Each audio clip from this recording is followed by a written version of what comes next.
Hi guys, and happy Halloween, at least for us. It's Halloween night, and we are staying at the historic Buxton Inn in Granville, Ohio.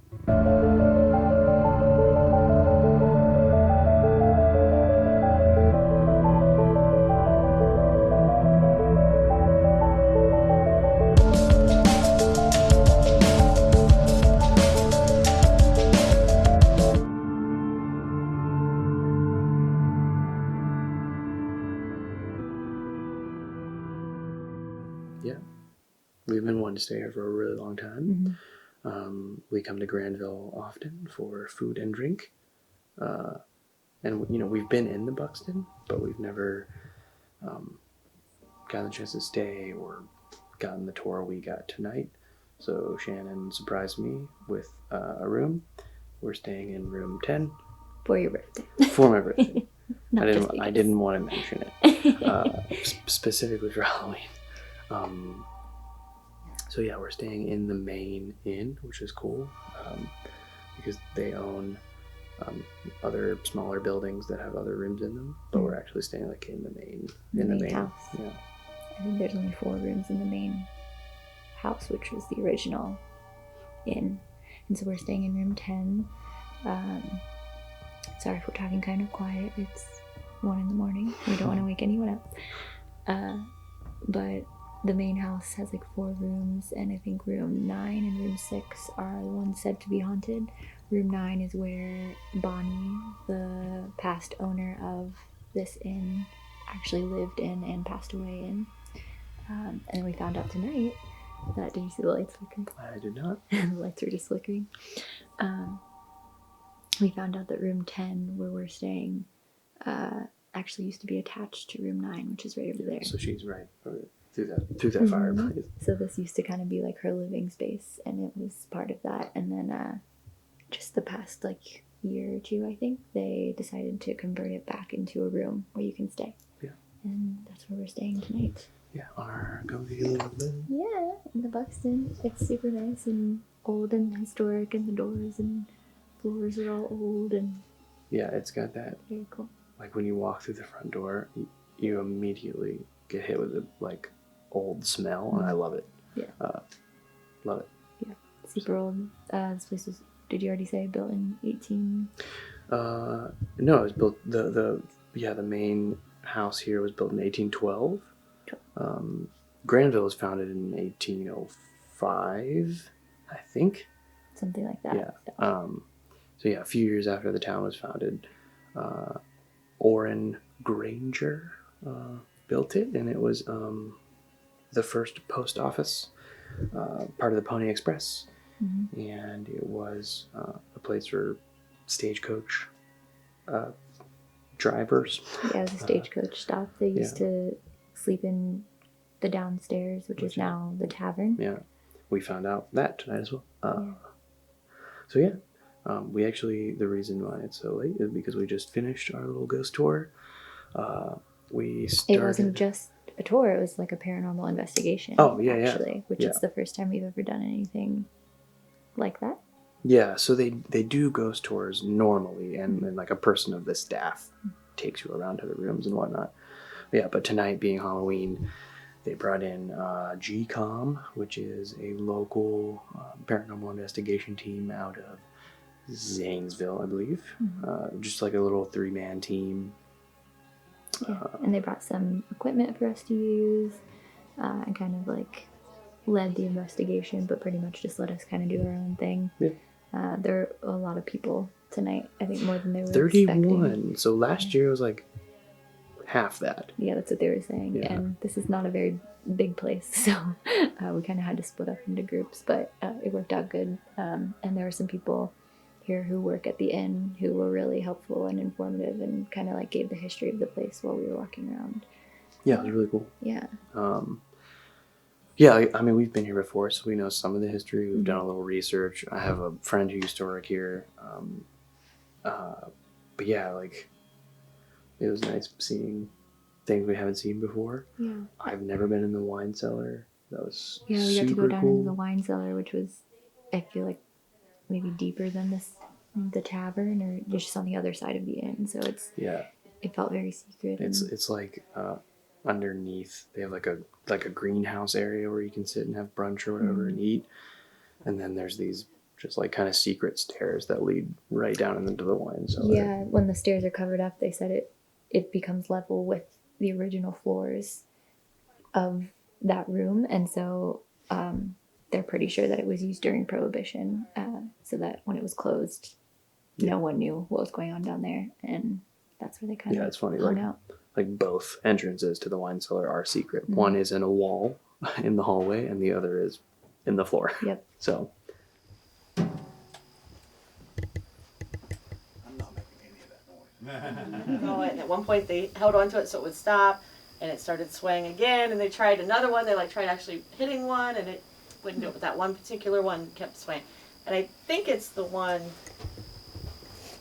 not that little one. I think it was the bigger one. But yeah, she said she was standing here. Effect. That's the little one that she was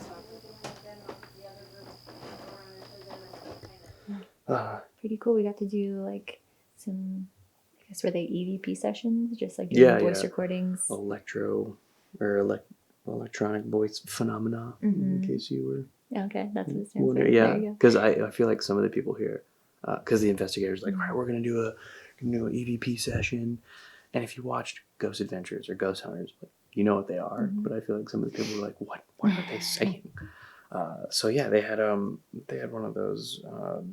They had a couple like voice recorders, and then they had the spirit box, which is like it rolls through radio stations really fast. It's mostly static, but they ask questions, and the theory is like ghosts will hit radio stations and pull out words and form words together.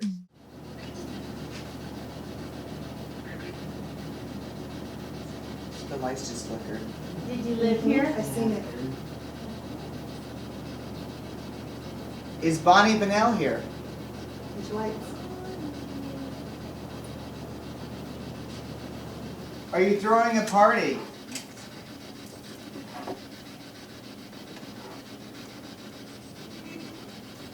That was singing. Is that Bonnie? Is that Bonnie singing? That was kind of interesting. They got a few hits on that Yeah. that were kind of cool.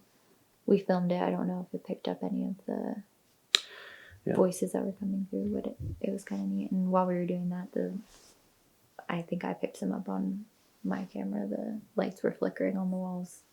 Yeah, that's always hard for me, especially with a building Right. It's being like, 200 years old. I mean, the lights are flickering off and on right now. Yeah. So yeah, I mean, You never know. It's hard because it's like if, we could have been sitting in that room silent and would the lights have been flickering? I don't know. right. But we were asking questions and they were, so, You just go into You it. go, You yeah, just believe into it. believe what you will. So yeah, and then Oh, I carried around the, was it K2 meter. yeah, It's a like an electromagnetic field meter. frequencies, Yeah. And that lit up a couple times.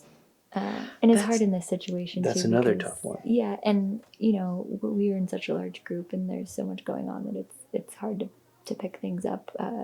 Especially there's equipment all around. Like Yeah, if I pointed it it hit at, on anything. I pointed my phone at it and it went off. So you have to take it with a grain of salt. But it was kind of interesting to use because I've never used that before.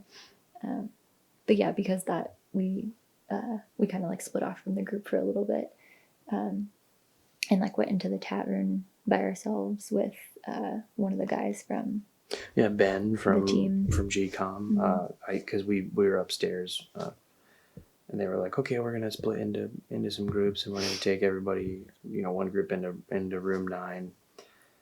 So we were just kind of left behind. So I was like, just walk around. I mean, no one's gonna say no.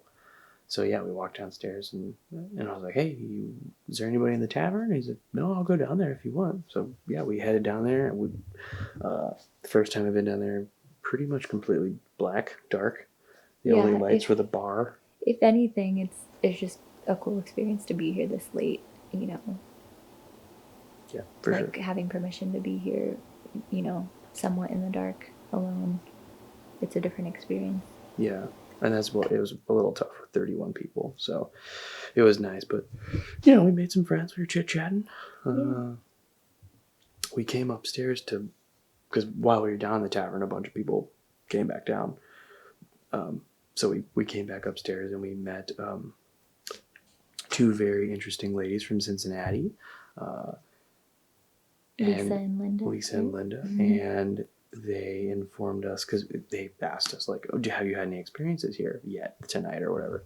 And I said, yeah, we heard a little shuffling down in the tavern. Mm-hmm. And they both looked at each other and they're like, oh, where was the shuffling? And I told them it was over in the corner away from the bar. They both, I told you so, I told you so. So we caught on very quickly that they were sensitive. Mm-hmm.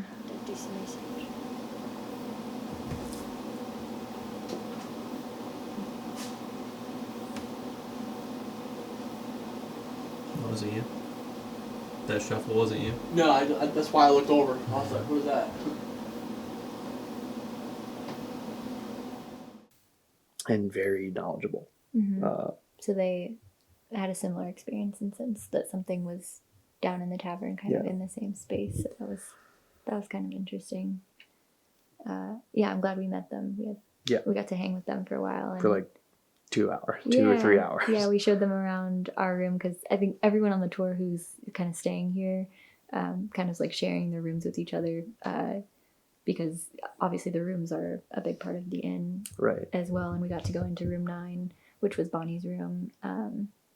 We befriended an employee here who was with some friends, and his friends are staying in room 9, and he's like, oh, let me go knock on the door and see if they'll let you guys back in. So we went in and sat in the dark in her room and just kind of took in the room, took some recordings, and I think one of the ladies we were hanging with, she said she was sensitive, and she was kind of explaining what she was feeling, how she thought the bed used to be over on the wall. I feel like Bonnie was there. Yeah, I think that's what she was leading on to. I think she was, kind of sensing that she was like, oh, she would have had the bed over here, and she was just kind of sensing how the room would have been, and like kind of that she felt her there. And we were talking about how like the fireplace would have been in one spot, and we kind of caught on to what she was saying, and we were like, well, our room is on the other side of that spot, and the fireplace is right here. Sorry. So that was kind of interesting. Yeah. I'm glad we got to go in there. Yeah, I feel like if we did find anything, editor us, we'll put it in here. This won't we be haven't gone through the footage yet. Yeah, so. It won't be one long blurb. Mm-hmm. But yeah, and then we did room 9, and then we went over into another building because Lisa and Linda are staying in the building next to us. Mm-hmm. And they said that they checked in early and had a recording going while they went to lunch. Mm-hmm. And they're like, we immediately caught things. And we're like, let's go head over there. So yeah, we went over and sat for an hour or so with them and shared some stories and did some recording. So we'll have to see what we got. Yeah, they were super cool. We're super glad we met them. Yeah, there were some nice people in the group tonight, and nice people working here. It was a good night. Yeah, I'm glad we got to do it. Even if we didn't catch anything or have any experiences, it was a super cool time. I'm glad we did it. So. And it's only 1:45. Yeah, we didn't make it too late. So 3:30, we'll see if anything happens. Yeah, I might do some recordings tonight or something and see. Yeah. Just see. I don't feel anything in this room right now, but you never know. I think, and one of the guy we were talking to who works here was just like sharing some of his experiences, and he was just saying that like no matter what, it's definitely a positive presence here. If there is a presence here, it's never anything malicious, and I think that's true. I don't feel like there's anything bad here. It's thought that Bonnie, the previous owner, is the main one who kind of sticks around here, and she cared a lot about this place and the guests that came through. Right. She wanted to make sure that they were cared for and and had what they needed, and like this was her child, basically. This was her life, and so if she is here, then she wouldn't want you to be scared. So I think that's nice. Yeah, for sure. And she had a cat. And yeah, there's a cat that's supposedly sticking around here too, who is named Major. So fingers see. crossed, maybe I run into him. The motion sensor light just Yeah, went on. so Our fast. bathroom there's a window right by the toilet, Mhm. and it leads like right onto the balcony. So it's kind of weird. Yeah. But all right, let's try to get some sleep. Yeah, we'll try to get to some sleep, and we'll let you guys know if we experience anything else. Yeah, But we catch just up wanted with you in to the morning. let you know what we were doing on Halloween night. Yeah, I'm excited for the breakfast. Yes. All right. Okay. Bye.